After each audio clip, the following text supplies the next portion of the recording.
Hello hi नमस्कार, मैं विजय आप सभी का विजय मैथ्स में स्वागत करता हूं और ये उम्मीद करता हूं कि आप सभी लोग स्वस्थ होंगे, मस्त होंगे। ठीक है, और ठंड शुरुआत हो गई है, आप लोग थोड़ा संभल के रहें, बच के रहें ठंड से। आपके लिए आपका स्वास्थ्य बहुत इम्पोर्टेंट है। आपका स्वास्थ्य अच्छा रहेगा तो आप अच्छे से पढ़ सकेंगे और आने वाली परीक्षा को बहुत अच्छा बना सकते हैं आप लोग। ठीक है, आज हम शुरू करते हैं। इंटीग्रेशन चल रहा है, इंटीग्रेशन के उसी के कड़ी के आगे सिलसिले में हम पढ़ेंगे प्रॉपर्टीज ऑफ डिफिनिट इंटीग्रल्स। ठीक है, अब हम समाकलन तो पढ़ रहे हैं लेकिन उसके प्रगुण के बारे में जानेंगे। पिछली वीडियो में हमने आपको बहुत कुछ सिखा दिया है, समाकलन कैसे करते हैं बिल्कुल बेसिक से लेते हुए लाए हैं, और यहाँ पे आज हम प्रॉपर्टी पढ़ेंगे। प्रॉपर्टी लगा के कैसे इंटीग्रेशन को बहुत इजीली हम सॉल्व कर सकते हैं। ठीक है, अभी ये एक एक टॉपिक लिए हैं, इसको खत्म करने के बाद हम अगले टॉपिक लेंगे, उसके बाद में आपको PYQ भी करवाएंगे। तब तक आप सब लोग ये सब चीज़ें आप देखते रहें, कॉन्सेप्ट को क्लियर करते रहें। ठीक है, स्टार्ट करते हैं। आज हम पढ़ने वाले हैं क्या, निश्चित समाकल के प्रगुण। ठीक है, इसके बारे में क्या पढ़ने वाले हैं, तो ये हो जाएगा प्रॉपर्टीज ऑफ डिफिनिट इंटीग्रल। ठीक है, इनके बारे में हम पढ़ने वाले हैं, बहुत ध्यान से पढ़िएगा, बहुत वेरी ये बहुत इंपॉर्टेंट है। ठीक है, ये बहुत इंपॉर्टेंट है, इसमें से क्वेश्चन बहुत बनते हैं, आपके पेपर में हर साल पूछा जाता है और हमेशा पूछा जा रहा है और इस बार भी पूछे जाएंगे। अब बिल्कुल आप लोग ध्यान से देखें। नंबर 1 प्रॉपर्टी क्या है, प्रगुण। फर्स्ट पहला जो प्रगुण है वो क्या कहता है, इस बात को सुने जरा सा। नंबर 1 प्रगुण क्या कहता है, integration of a to b fx और dx। ये फंक्शन fx है, x के रिस्पेक्ट में इसका इंटीग्रेशन हो रहा है, और यहाँ पे क्या है, जो लिमिट है a to b, ये लिमिट लगी हुई है इंटीग्रेशन पे। तो अगर यहाँ पे a to b और ft और ये हो जाए dt, तो आपने देखा होगा इसमें क्या किया गया है, यहाँ जो वेरिएबल जो चर है वो क्या है, x है। fx में जो वेरिएबल है क्या है, x है, और यहाँ पे x को किस में कन्वर्ट कर दिया गया है, t में। तो अगर लिमिट को हम कुछ चेंज नहीं कर रहे हैं, देखो यहाँ भी लिमिट लोअर और अपर लिमिट a और टू b है, यहाँ भी a और b है, लोअर a है अपर b है। तो अगर हमने इन इंटीग्रेशन के लिमिट को कोई बदला नहीं है, सिर्फ हमने क्या कर दिया, जो फंक्शन था उसके वेरिएबल को चेंज कर दिया, यहाँ x था यहाँ पे क्या कर दिया, t कर दिया, तो हमारे समाकलन के मान में कोई परिवर्तन नहीं होता, समाकलन बिल्कुल इक्वल रहेगा। यहाँ से ये दोनों चीज़ें क्या है, इक्वल हैं। अर्थात लिमिट को अगर हम चेंज नहीं करते हैं, अगर हम वेरिएबल को चेंज कर देते हैं तो समाकलन के मान में कोई चेंजिंग नहीं आती है। ठीक है, ये पहली प्रॉपर्टी है। नंबर 2 प्रॉपर्टी क्या कहती है, ध्यान देंगे। नंबर 2 प्रॉपर्टी क्या कहती है, a to b fx, यहाँ ये हो गया b fx और ये है dx। अब देखो यहाँ पे क्या है, a to b integration a to b fx dx। यहाँ पे अगर इनके हम इन लिमिट को, जो अपर और लोअर लिमिट है, इनको आपस में बदल देते हैं। किस में बदल रहे हैं, आपस में बदल रहे हैं। ठीक है, किसी अदर से नहीं, आपस में अगर चेंज कर दें तो ये हो जाएगा a और ये b, और हमने यहाँ पे फंक्शन को कोई चेंज नहीं किया, यहाँ भी x था यहीं भी, सिर्फ हम यहाँ पे क्या कर रहे हैं, लोअर और अपर को क्या कर रहे हैं, एक्सचेंज कर दे रहे हैं, तो इसका चिन्ह क्या होता है, बदल जाता है। राइट, कोई चेंजिंग नहीं आएगी। अगर हम कोई फंक्शन दिया है, उसका इंटीग्रेशन करना है, उसके लिमिट को अगर हम बदल देंगे तो उसका चिन्ह क्या हो जाएगा, बदल जाएगा। ठीक है, बस इतना ध्यान रखना है, बाकी मान में कोई अंतर नहीं आएगा। थर्ड में चलते हैं। थर्ड यहाँ पे ये प्रगुण कौन सा हो गया, ये प्रगुण 2 है, ये 2 है, ये पहला था, और ये क्या हो गया, थर्ड प्रगुण क्या कहता है, ध्यान से रखेंगे, नंबर पे याद भी होना चाहिए कौन सा प्रगुण किस पे आ रहा है, सीक्वेंस भी आपको याद होना चाहिए। थर्ड नंबर का प्रगुण क्या कहता है, अगर a to b fx और dx है, अगर कोई प्रगुण a to b है, fx dx है, कोई फंक्शन दिया गया है, इसके रिस्पेक्ट में a to b पे लिमिट इंटीग्रेशन करते हैं, तो अगर हमें रिक्वायरमेंट है इसको तोड़ने पर, जैसे a to b, ठीक है, ये जो लिमिट लगी है, इनके बीच में ढेर सारी लिमिट हो सकती है, अगर हमें चेंज करने की ज़रूरत है तो उनको हम ब्रेक भी कर सकते हैं। a to c1 fx dx plus c1 to c2 fx dx और प्लस यहाँ पे हो जाएगा C2 B, अपर लिमिट ये तो थी ना B, देखो B, और यहाँ पे क्या हो गया fx dx। तो हमने यहाँ पे क्या देखा, लोअर लिमिट a है, अपर लिमिट क्या है b है, ये fx है, इसका डिफरेंशिएशन हो रहा है x के रिस्पेक्ट में। तो हम चाहें तो इस फंक्शन को जो ये अपर और लोअर लिमिट है इसके बीच के ही लिमिट में हम इसको अलग अलग डिस्ट्रीब्यूट कर सकते हैं, जितने पदों में चाहें उतने में बदल सकते हैं। बस आपको ध्यान रखना है जो ये C1 ये लिमिट में तोड़े हैं, C2 C1 और ये C2 जो है ये सब के सब क्या होने चाहिए, आपको ध्यान ये रखना है कि A से बड़ा होना चाहिए ये वाला C1, C1 से बड़ा क्या होना चाहिए C2, और जो यहाँ तक हमने चेंज किया है वो क्या होना चाहिए B से, अर्थात जो A और B है उसके बीच में ही ये आपने जितने पार्टीशन किए हैं लिमिट में वो सब होने चाहिए, अर्थात A to B। यहाँ पे दिख नहीं रहा है, यहाँ तक दिख रहा है।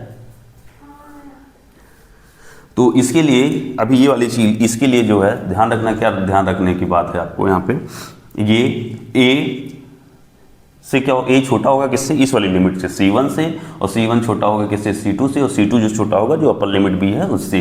अर्थात यहाँ पे जो लोअर लिमिट A थी, अपर लिमिट क्या थी B थी, इनके बीच में ही जितने लिमिट में हमने C1 और C2 को ब्रेक किया है वो सभी के सभी A और B के क्या होंगे, बीच में होंगे। इस बात को ध्यान में रखना है। ठीक है, आगे बढ़ते हैं। ये चीज समझना है। इतना हो गया, प्रगुण 1 2 3 बता दिए हैं, 3 प्रगुण हमने आपको बता दिया। अब हम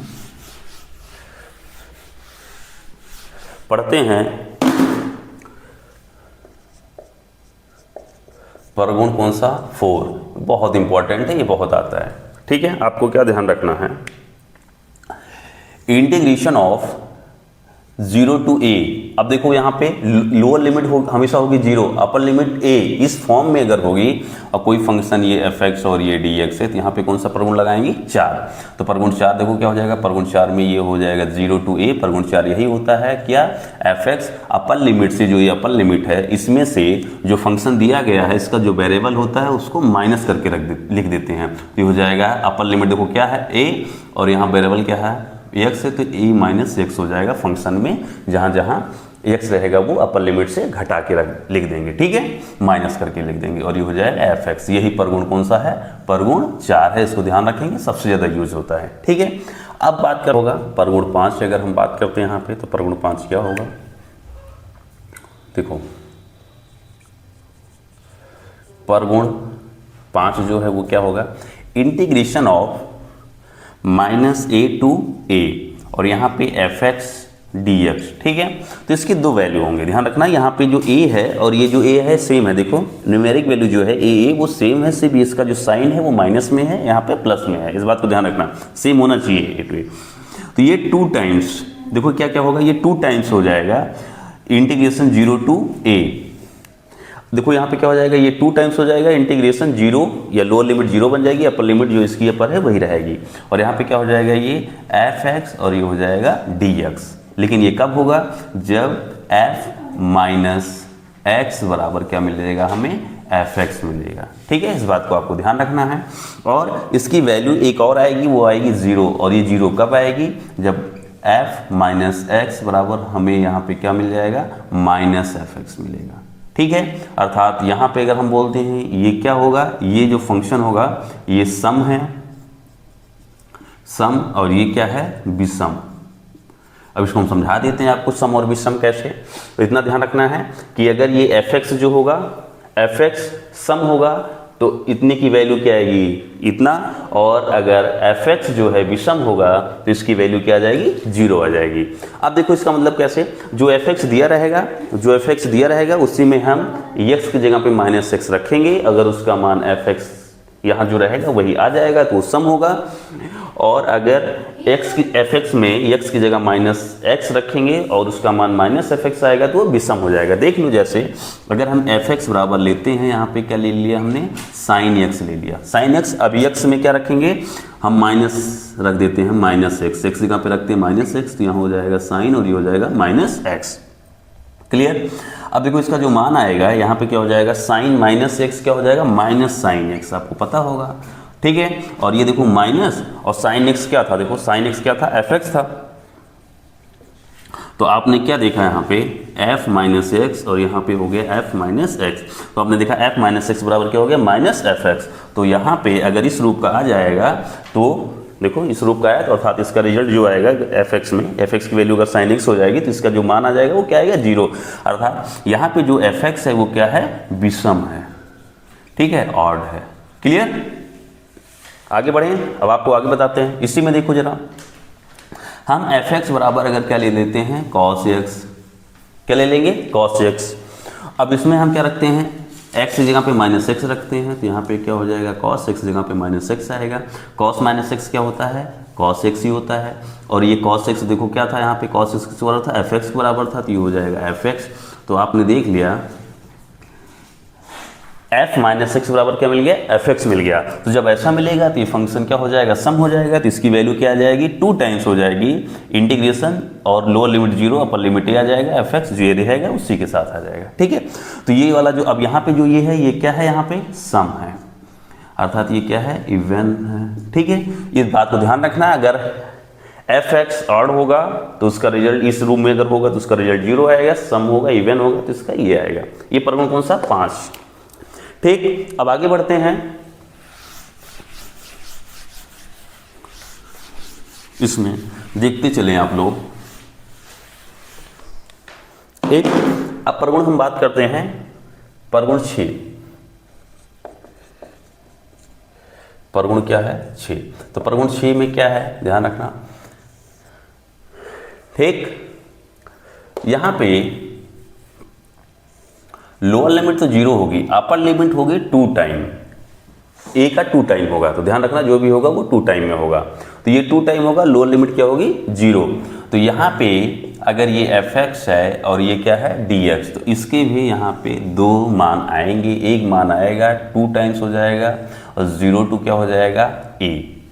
क्लियर, 0 टू क्या हो जाएगा ए आएगा और ये हो जाएगा यहाँ पे एफ एक्स डी एक्स। ये कब होगा ये भी ध्यान रखना है कि एफ ये जो अपर लिमिट थी, देखो अपर लिमिट क्या है 2a, तो 2a से जो फंक्शन में जो वेरिएबल चर है इसको माइनस करेंगे और इसका जो रिजल्ट आएगा अर्थात हम फंक्शन में 2a माइनस एक्स जो फलन दिया रहेगा उसमें रखेंगे और उसका रिजल्ट जो है एफ एक्स के बराबर ही आ जाएगा जो दिया रहेगा, तो इसकी वैल्यू इतनी आ जाएगी। और अगर यहाँ पे f 2a अपर लिमिट में से इसका वेरिएबल घटाएंगे और इसी में रखेंगे घटा के, और इसका रिजल्ट जो है इसके आएगा लेकिन नेगेटिव साइन के, इसके बराबर आएगा लेकिन नेगेटिव साइन में अगर आ जाएगा तो इसकी जो वैल्यू होगी क्या हो जाएगी 0 हो जाएगी। ठीक है, तो अगर अपर लिमिट में से इसके जो फंक्शन दिया रहेगा उसका वेरिएबल घटाएंगे उसी फंक्शन में रखेंगे और उसका रिजल्ट एफ एक्स के बराबर आ जाएगा, तो ये 2 टाइम्स हो जाएगा, 2 टाइम्स 0 टू a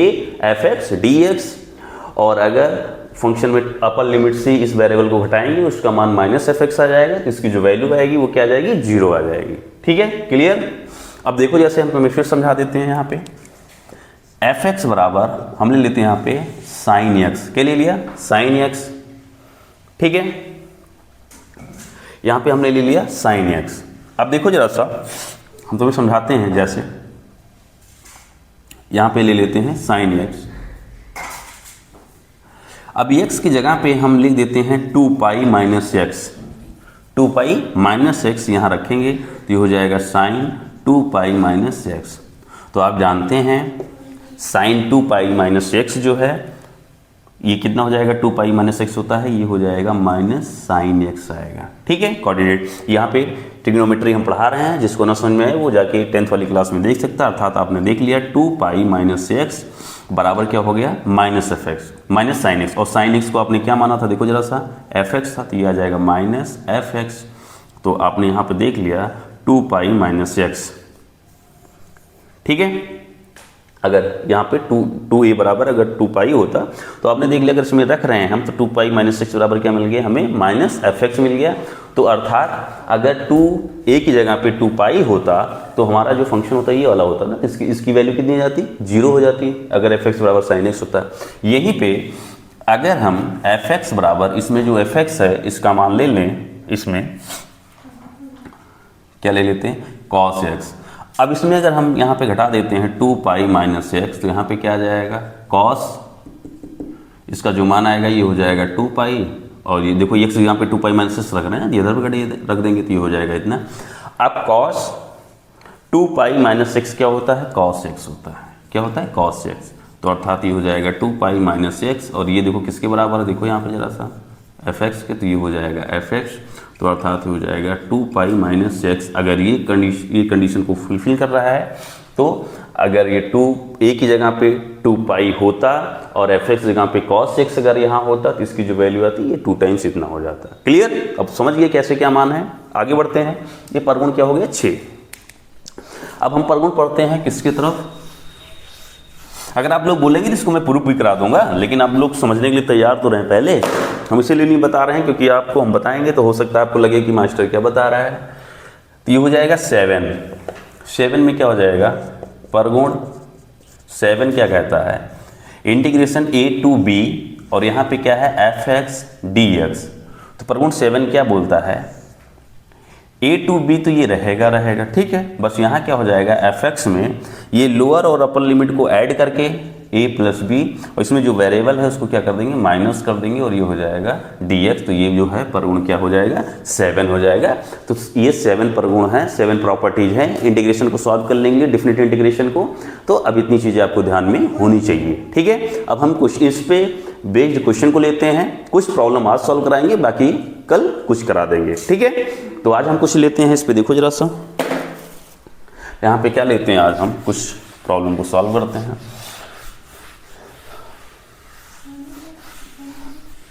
ठीक, तो देखो जरा सा यहाँ लेते हैं integration 0 to π/2 sine square x dx, ठीक है। इसकी हमें क्या सॉल्व करनी है, इसकी वैल्यू क्या आएगी, हमें ये निकालना है, ठीक है। तो इस बात को सुनो जरा सा, कैसे सॉल्व करेंगे अच्छे से। हमें ये दिया गया है, इसके मान को हमें निकालना है, क्या इसका मान होगा। तो देखो जरा सा, अगर हम यहाँ बात करते हैं तो सॉल्यूशन में देखो, हम इसको देख लेते हैं, इंटीग्रेशन i से रिप्रेजेंट करते हैं। i बराबर ये है, अर्थात यहाँ पे क्या हो गया, इंटीग्रेशन 0 से क्या मान लिया हमने, π/2, और यहाँ पे हो गया साइन स्क्वायर x और dx। अभी भी देखो, ये अगर तुम्हें परगुण अभी भी हमने पढ़ाया था, प्रॉपर्टीज 4 पे जाओ, परगुण 4 पे जाओ, 0 to a वाली फॉर्म का है ना ये। तो यहाँ क्या लगाएंगे, परगुण 4 इसे, ठीक है।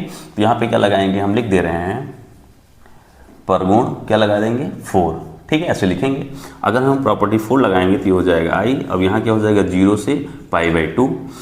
अब देखो जरा सा, हम यहाँ लिख भी दे रहे हैं, फिर से देखो 0 to a ये है fx, अभी सिखा रहे हैं आपको dx। तो आपको यही परगुण 4 यही था, 0 to a, और ये fx में अपर में से जो fx का जो वेरिएबल होगा, चर होगा, उसको घटा के लिखेंगे तो ये आ जाएगा, और ये हो जाएगा dx। देखो वही मैंने यहाँ करने चल रहे हैं। fx में जो वेरिएबल है वो क्या है, x है। तो इसको हम क्या करेंगे, स्क्वायर x को इस अपर लिमिट से घटा के लिखेंगे तो ये हो जाएगा π/2 माइनस x, और ये हो गया dx, ठीक। कोई डाउट।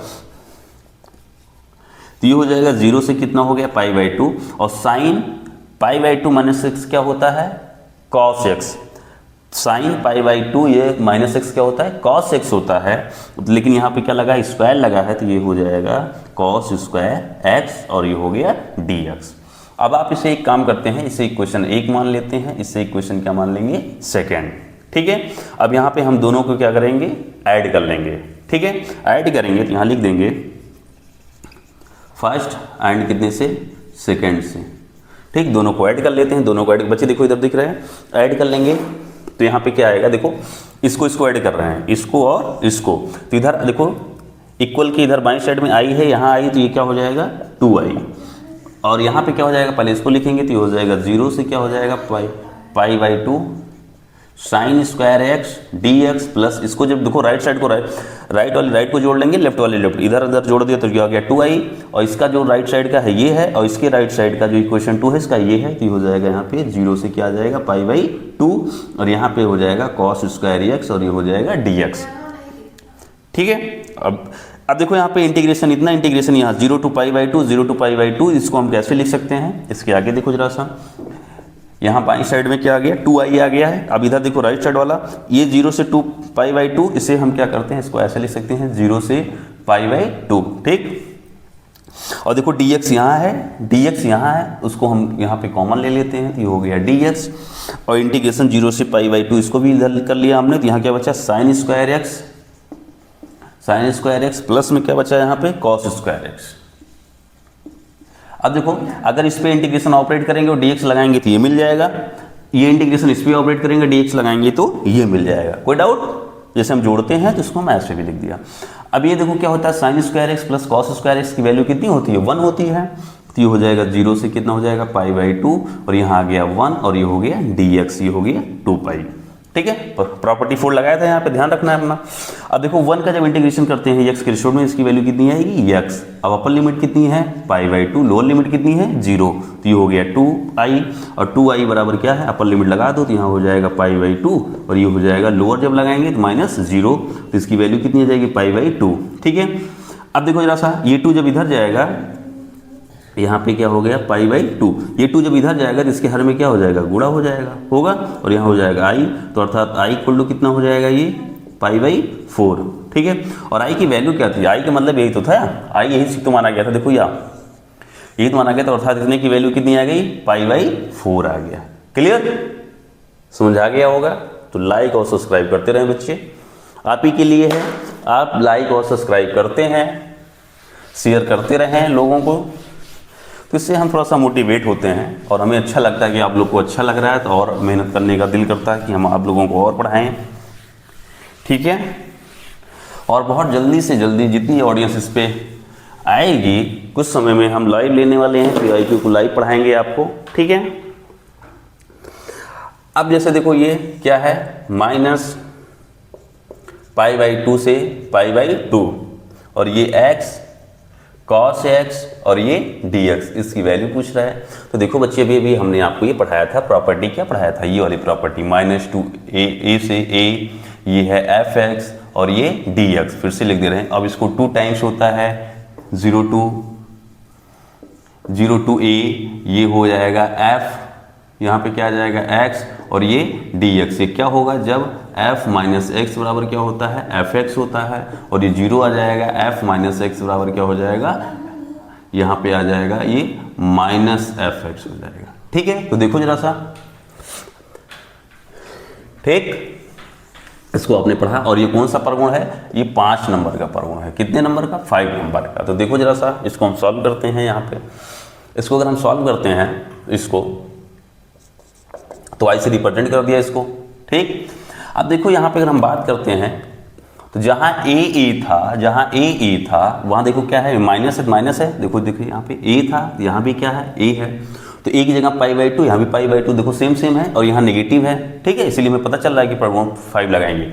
और ये किसकी जगह पे है, ये है किसकी जगह पे, fx की जगह पे, तो अर्थात आपको यहाँ मिल गया है fx इक्वल टू क्या मिल गया x, और ये हो गया है cos x। अब x की जगह क्या रखेंगे हम, यहाँ रखेंगे -x, चेक करेंगे तो x जगह पे हो जाएगा -x, और यहाँ पे हो जाएगा cos x की जगह पे -x, तो देखो हो जाएगा -x आएगा, और यहाँ पे क्या हो जाएगा cos -x क्या होता है, x होता है। तो आपने देखी यही चीज़ जो आई है, इतनी चीज़, ये चीज़ आपने जो देखा, ये जो आया है ये है क्या, देखो जरा सा यहाँ पे ये किसके बराबर है, fx के बराबर, तो ये हो जाएगा माइनस और ये हो जाएगा fx। तो आपने क्या देखा यहाँ पे f माइनस एक्स जो है वो क्या आ गया है, -fx आ गया है। क्या आ गया है, देखो अगर f माइनस एक्स बराबर क्या आ जाएगा, -fx आएगा, तो इसकी जो वैल्यू आएगी वो कितनी आ जाएगी, 0 आ जाएगी। तो सीधा सीधा हमें पता चल गया यहाँ पे इसकी वैल्यू कितनी आ जाएगी, यहाँ पे अगर हम बात करते हैं तो इसकी वैल्यू कितनी आ जाएगी, 0। और आपको लिखना होगा परगुण कितने से, 5 से, परगुण 5 से इसकी वैल्यू क्या आएगी, 0 आ जाएगी। क्लियर, आगे बढ़ें। उम्मीद करते हैं आपको समझ में आया होगा, ऐसे पर हम प्रॉपर्टीज को अप्लाई करेंगे। ठीक, अब देखिए जरा अगला प्रश्न देखते हैं। यहाँ पे इंटीग्रेशन ऑफ 1 to 2, ये है fx बाई में square root of 3 minus x, ठीक है, 3 माइनस एक्स, और यहाँ पे क्या है, स्क्वायर रूट ऑफ x है, इसको सॉल्व करना है। ठीक है, तो देखो जरा सा, अगर हम यहाँ बात करते हैं इसमें क्या आएगा, हम इसे i इक्वल टू रिप्रेजेंट कर देते थे कि i ये इसके बराबर है, ठीक है, और इसे इक्वेशन फर्स्ट बना देते हैं। अब देखो जरा सा, आपको कुछ नजर नहीं हो रहा होगा, कोई भी प्रॉपर्टी लगाओ आपको समझ मतलब दिख नहीं रहा होगा, लेकिन प्रॉपर्टी अगर आप देखें तो इसमें प्रॉपर्टी हम लगा देते हैं, परगुण क्या लगा देते हैं हम यहाँ पे, परगुण 7 लगाते हैं। कौन सा लगाते हैं? परगुण 7। कैसे लगाते हैं परगुण 7? देखो जैसा आप देख रहे हो, अगर इसको और इसको जोड़ दें और x को हम घटा दें तो 3 - 6 मिल जाए। जैसे 3 - 6 यहाँ मुझे दिख रहा है, और ये a to v की फॉर्म का है, देखो परगुण 7। तो यहाँ पे क्या हो जाएगा, i इक्वल टू 1 to 2। अब देखो इसको जोड़ के, और जो वेरिएबल होता है उसको क्या करते हैं, x को ही जो वेरिएबल होता है माइनस करते हैं। तो ये हो जाएगा 2 और 1 कितना हो जाएगा, 3 माइनस क्या आएगा, x का दिया। यहाँ पे देखो क्या हो जाएगा, 3 माइनस x की जगह पे क्या करेंगे, अपर और लोअर को जोड़ लेंगे, तो 1 और 2 मिलके कितना हो जाएगा, 3, और माइनस जो वेरिएबल है इसको घटा लेंगे, सिर्फ वेरिएबल को घटाएंगे, प्लस यहाँ पे क्या हो जाएगा, यहाँ dx भी है। अब यहाँ पे क्या हो जाएगा, 1 और 2 3 माइनस हो जाएगा x, और ये हो गया dx, ठीक है। परगुण हमने 7 लगा दिया। तो i इक्वल टू क्या हो जाएगा, 1 to 2, यहाँ पे हो जाएगा 3 माइनस x। यहाँ देखो जब इसको तोड़ेंगे तो ये हो जाएगा 3 माइनस 3, इधर जाएगा तो हो जाएगा -3, और यहाँ हो जाएगा प्लस x, ठीक है। और यहाँ पे क्या आ जाएगा, ये प्लस स्क्वायर रूट क्या हो जाएगा, 3 माइनस x, और ये हो गया dx। अब देखो ये 3 से 3 क्या हो गया, कैंसिल हो गया, अर्थात ये हो जाएगा यहाँ पे इंटीग्रेशन ऑफ 1 to 2, और यहाँ पे हो जाएगा square root 3 minus x, by में यहाँ पे हो जाएगा square root x plus square root of 3 minus x, और ये हो जाएगा dx। इसे आप इक्वेशन क्या बना लेंगे, सेकंड। जब सेकंड बना लेंगे तो देखो फर्स्ट और आपको सेकंड दिख रहा है, तो साइड बाई साइड जोड़ लेंगे, LHS का LHS में, RHS का RHS में। तो देखो इसका LHS ये i और i मिलके क्या हो जाएंगे, 2i होंगे। राइट साइड में देखो तो इसका राइट साइड, इसका राइट साइड ये है, तो इसको लिख दो। तो यहाँ पे क्या हो जाएगा, 1 to 2 square root of x, by में square root of 3 minus x, और प्लस में क्या है, स्क्वायर रूट ऑफ x, और ये है dx, ठीक। उसके बाद प्लस समीकरण 2 को भी जोड़, इसका राइट साइड का जोड़ेंगे तो ये वाला पार्ट है, इसको लिख देंगे। तो यहाँ पे क्या आ जाएगा, इंटीग्रेशन ऑफ 1 to 2, यहाँ पे क्या है square root of 3 minus x, यहाँ पे है स्क्वायर रूट x, और प्लस में क्या है 3 माइनस एक्स, और ये है dx। क्लियर। अब देखो इसको थोड़ा सा हम लिख दें, अगर 2i इंटीग्रेशन 1 to 2 हम कॉमन कर लेते हैं ऐसे, तो यहाँ पे क्या आ जाएगा, यहाँ पे देखो क्या आ जाएगा, स्क्वायर रूट x, बाई में ये हो जाएगा स्क्वायर रूट 3 माइनस एक्स, और प्लस में हो जाएगा स्क्वायर रूट x, प्लस ये देखो तो हो जाएगा स्क्वायर रूट 3 माइनस एक्स, और बाई में ये हो जाएगा रूट x, प्लस में हो जाएगा रूट 3, ठीक है, square root 3 of 3 minus x. अब ये देखो dx यहाँ था, dx यहाँ था, उसको हमने dx को क्या कर दिया, बाहर कर दिया। अगर ये इंटीग्रेशन इस पे ऑपरेट करेंगे, dx लाएंगे तो ये मिल जाएगा, इंटीग्रेशन इस पे ऑपरेट करेंगे, dx इसके साथ लाएंगे तो ये मिल जाएगा। तो वहाँ से हम इसको लिख सकते हैं। अब देखो दोनों के जो डिनोमिनेटर हैं, जो हर हैं, वो सेम है। अगर हर सेम होता है तो अंश क्या होता है, जुड़ जाता है, ठीक है। अब इधर में सोचना कि ये चीज़ यहाँ है प्लस इतना है, फिर ये वाला इधर है इतना है, अरे यार चाहे हम 5 + 4 जोड़ें या 4 + 5 जोड़ें, दोनों चीज़ें एक ही है ना, तो ठीक है। तो इसके जो डिनोमिनेटर है सेम है, तो अंश क्या हो जाएगा, जुड़ जाएगा 1 to 2, और यहाँ पे क्या आ जाएगा, अगर हम बात करते हैं ये हो जाएगा स्क्वायर रूट x, प्लस ये हो जाएगा स्क्वायर रूट 3 माइनस एक्स, ठीक है। देखो जो square root of 3 minus x यहाँ भी है, और plus square root of x यहाँ भी square root x of plus square root 3 minus x, तो दोनों के डिनोमिनेटर सेम है, ये हो गया। अंश में यहाँ क्या है, स्क्वायर रूट x, प्लस ये हो जाएगा स्क्वायर रूट 3 माइनस एक्स, ठीक है, और dx। तो देखो बच्चे जो ये है, ये और ये क्या हो गया, कैंसिल हो गया, आया क्या 1, तो 1 to 2, और ये हो जाएगा 1, और ये हो गया dx। तो देखो 1 का इंटीग्रेशन x के रिस्पेक्ट में कितना आएगा, x आएगा, और यहाँ हो जाएगा 2 1, तो ये 2 अपर लिमिट लगाएंगे 2, और लोअर लिमिट लगाएंगे तो -1 आया, और यहाँ कितना चल रहा था 2i, तो ये हो जाएगा, इधर आ जाएगा 1, और 2 इधर जाएगा तो बट्टे में आएगा, और यहाँ क्या हो जाएगा i, और i क्या था, i बराबर यही तो था, इसका मतलब i बराबर ये इतना बराबर आपको मिल गया, कितना मिल गया, हाफ मिल गया। क्लियर। बहुत प्यारा सा प्रश्न है, आपको अभी हम सिखा रहे हैं कैसे कैसे सॉल्व करेंगे। आगे बढ़ते हैं।